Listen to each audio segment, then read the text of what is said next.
What actually trespassed in that of Nnamdi Kanu is that I told you earlier on that Nigeria have lost the their foundation is shaking. How? Because they didn't know they cannot rely on the truth. There's nothing like truth in the Nigerian foundation from onset. So once you are now coming to agitate for a sovereignty that is where the so-called political elites wants to remain to make sure they get their pocket filled up and have surplus in their various bank accounts. Anything concerning Nnamdi Kanu, be it Igbo, be it Calabar, be it Yoruba, be it Hausa, this man, it is disturbance, it will disturb their political endeavor because their own interest is what they are looking for. And the truth is no more there. The truth is no more there. Nnamdi Kanu, being himself, he talks too much. He talks too much. Yes, his father is a royal highness. And you know the situation Nigeria has found himself. And you know how the first war was caused. Because Ojukwu was a bragger. He bragged over it, cajoled over it. He never listened to advice.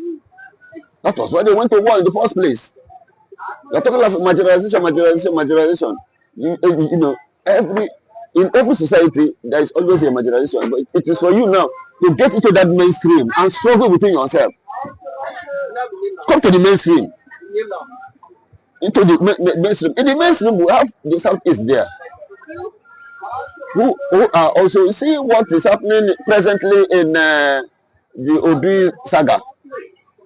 After he has been his mouth been not shut, Buhari is dead. Buhari did this, Buhari did that. And you know these people are bent to make sure the government remains in the north. Come sun, come rain. And you now flag it off. The other media has picked it up. Then the political class constituency will now rise up against that particular person because they want to jeopardize their effort, their looting effort. But are you saying that Tinubu is not interested to let Mazi Nnamdi Kanu go from the custody of DSS? Nnamdi Kanu's detention lies on the Southeast governors' advice. You know these governors they made themselves lord over the people they are ruling. You know, they made themselves lords over the people they are ruling. Take that the scenario of River State. Then take of Uzodima. Take of that of see the way they allow spending money, building. Are you saying that the governors they are not actually interested to let? They are not actually interested. It is a governance problem. It is a governance problem. That means if they want him to leave that place today, Tinubu will leave it to them. Yes, but can they protect him? They will virtually find a way to kill him. Do you know how he was expatriated back to Nigeria? From Nigeria from Kenya.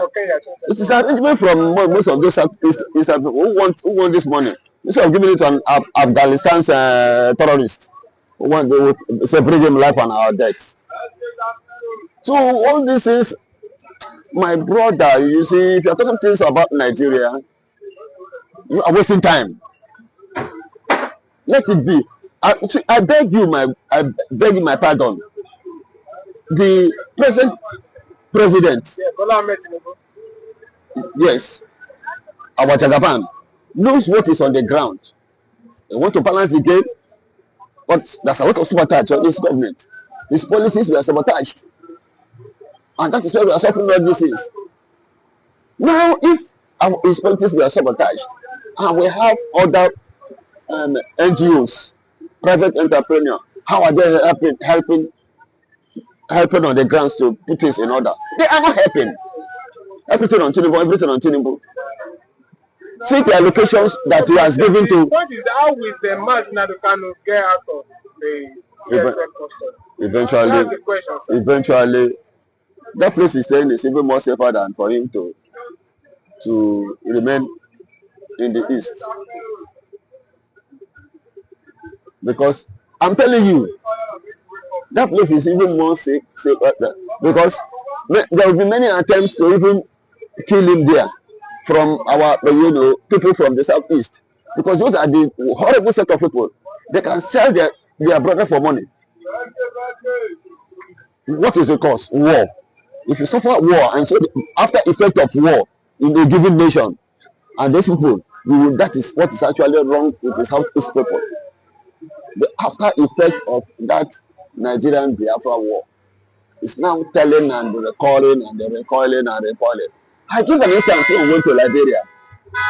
A soldier had a girlfriend, a Liberian girlfriend. After his tenure has finished, he came back to Nigeria.